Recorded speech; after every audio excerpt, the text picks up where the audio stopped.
Hey, welcome to another episode of Coffee HEMA with me, Jamie McKeever.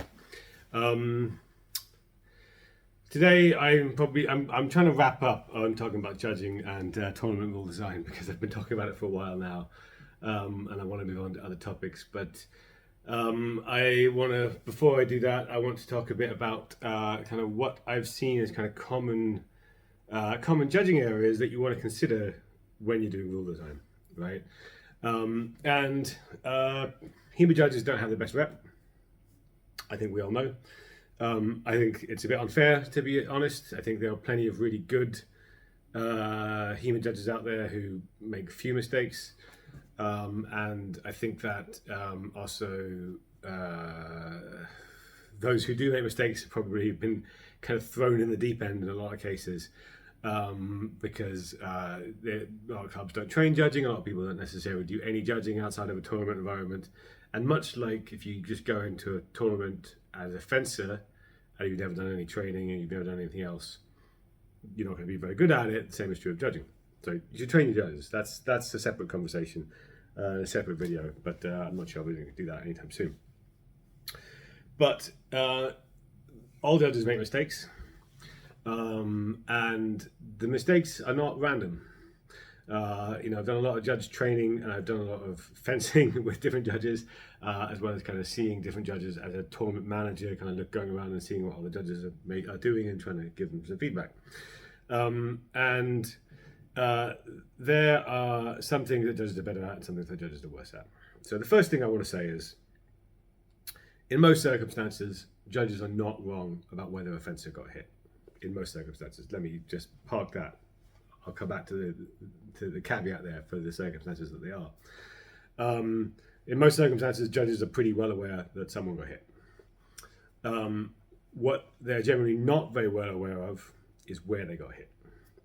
And it's much easier for judges to be very confident that someone got hit and be quite uncertain about whether it was it here, was it here, was it here, was it here? And of course, those can have quite significant scoring distinctions depending on what the rule set happens to be.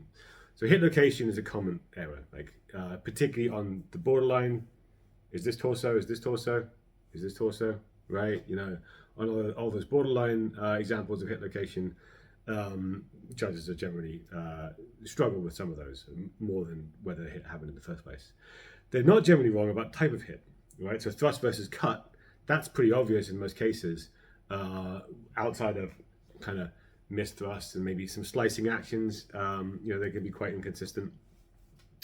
But for the most part, thrust versus cut is pretty obvious, although where it lands is less obvious. Judges are often wrong on strikes, though. They are often wrong or quite varied on how they judge hit quality and whether something is flat or not. If I'm doing this with the flat of my blade, it's very obvious. But most flat strikes are not kind of the initial opening strike. They're kind of a follow-up or second strike that comes from strange angles. And judging the edge alignment is perfectly in line with the arc of the sword, it's actually quite difficult, right? Especially when there's lots of things going on. So there's definitely a lot of obvious flats, but for the most part, hit quality is quite a difficult one for judges to be able to judge effectively and consistently between them. Tempo. If you have an afterblow tempo, or I presume priority would have similar issues, but I've not done a lot of priority, so I'll leave that one. But what are you saying has to happen before something is considered to be within the window of time that's acceptable for an afterblow? And things like is if I've been hit, right? One of the ones that bothers me a lot actually is if I've been hit in the middle of a parry and I'm still moving backwards because I was hit in the middle of my parry, often that moving backwards is considered to be a prep and reset before a strike, or not, depending on which judge I have, or sometimes just which exchange the judge happens to be. But also different actions that go in, did I take one step or two, were there two short steps or one big step? There's quite a lot of things to watch if you're trying to define it as a single action, or even maybe two actions that can lead to errors in judging afterblow tempo, as regardless of what it's actually defined as. So the more things you're trying to make them watch for there, the worse they're going to get at it. Other common things that judges are wrong about, and this is, oh yeah, now let me go back to where judges get the hits wrong, right? Whether they're wrong about the hits and the circumstances that happen. The most obvious is when fencers are obstructing their view, right? You've only got one side of the equation, right? So I physically cannot see most strikes. Well, I can't see the strikes on the other side of where they're landed. Sometimes you can tell by the sound and by the sword angle and that kind of stuff. So it's not like just because it's on the other side, you definitely can't tell it. But often, you know, especially kind of like a thrust coming in or something that's kind of vaguely parried, you really just aren't able to determine. No matter how good you are, you're not able to determine things on the other side.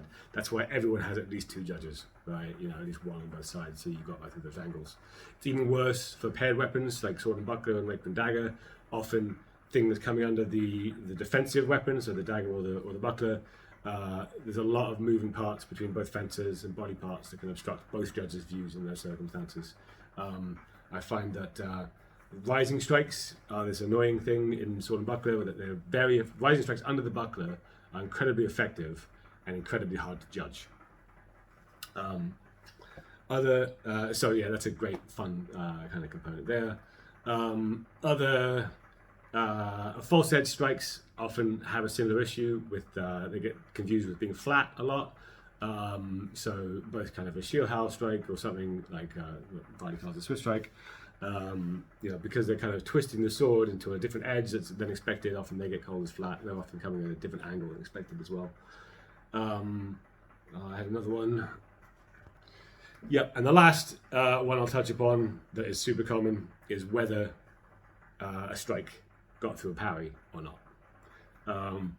You know, especially if it's a particularly tight parry, and then the fencer immediately kind of resets as they should, right? That's good fencing, right?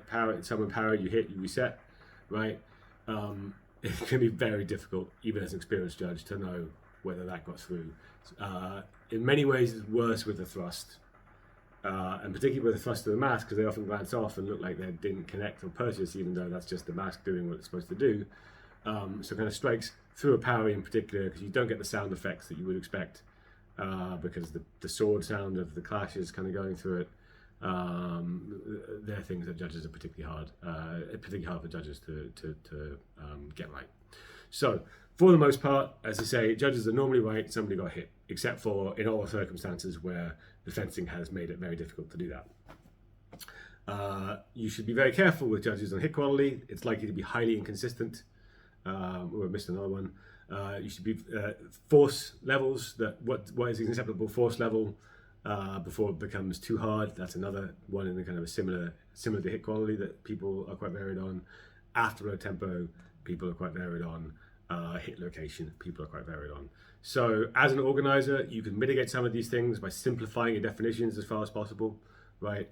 The more things and the more ambiguous those things are, the harder it will be for the judge to understand those, right? So, you know, a target area like this over my heart is going to be too narrow for hit quality, hit location.